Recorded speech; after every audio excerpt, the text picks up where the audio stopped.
Hi everyone, it's Robbie from Hardwired. Today, we'll be reviewing Stray. If you haven't heard much about it, it's a third-person RPG where you play as a cat, and you find yourself in a post-apocalyptic city, where the only sentient life left are robots. And your goal is to find your way out. From its playful and more quiet opening minutes, the game immediately takes an intriguing and charming beat, especially as you start to roam the city, searching for clues to find your way out. You quickly find a companion in the form of a flying robot that becomes your friend, interpreter, and functions as a tool to open doors and manipulate things. When you find this robot, you also get a little vest. And as you would expect, that initially goes about as well as putting clothes on a cat usually does. However, you get used to it and set about trying to figure out what happened in this city and how you and your little robot friend will escape. As you traverse the town by climbing on things to get to the high ground or running around in the street, you're presented with very cat-like things to do.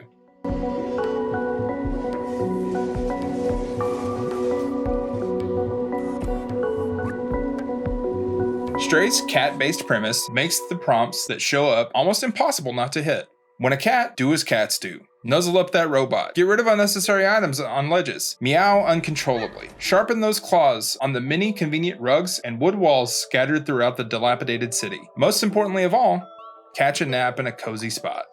The goal may be to find your way out of this desolate place, but the urge to cat is equally strong here.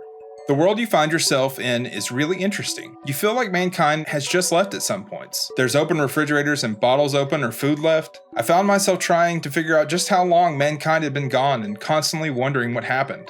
Then there's the Zerks. They're little tardigrade or tick-like creatures that have evolved over time to consume both organic and inorganic material alike. These create a lot of tension in certain areas and almost turns the game into a survival horror type of game at some points. There are some very creepy and moderately concerning things you encounter at certain points when it comes to these little buggers.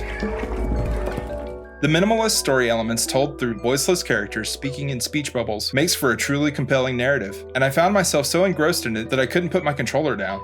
The characters you meet in the game just draw you in. You find yourself really interested in the culture that the robots have built for themselves after the humans were gone. They've built this society as a tribute to their human predecessors. Several of them seem to have jobs. There's bartenders, restaurants, vendors, clothing stores, and even some doctors. Some of them even seem to eat, but we aren't ever told for sure. There doesn't seem to be a currency per se, but there are things of value that you use to trade for items.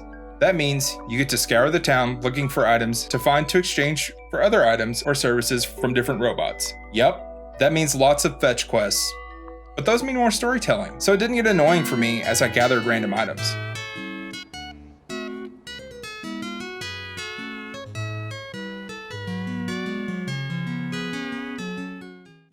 The overall tone of the game starts bright and hopeful, but eventually becomes more dejected and introspective. There's a lot there in the storyline. It deals a lot with grief and sacrifice.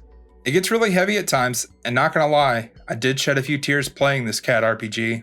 The game is pretty linear. There aren't really any divergent storylines, just more information you can find out about the world you find yourself in. And that's okay for it to be like that if the story you're playing through is solid and can hold your attention. There are also a few side quests that will earn you some in-game kudos, but that's about it. The environment you find yourself in is beautiful and very detailed. I don't recall ever feeling like something was missing from the overall aesthetic of the game. Although, the one visual complaint I do have for this game is the animation for the cat's face in particular is off. It almost looks like it was painted, where the rest of the game is so intricate and hyper-realistically detailed. At a relatively short 8 to 9 hours to complete, Stray never overstays its welcome, and is worth every second. I honestly don't feel like it was rushed or that it was unfinished.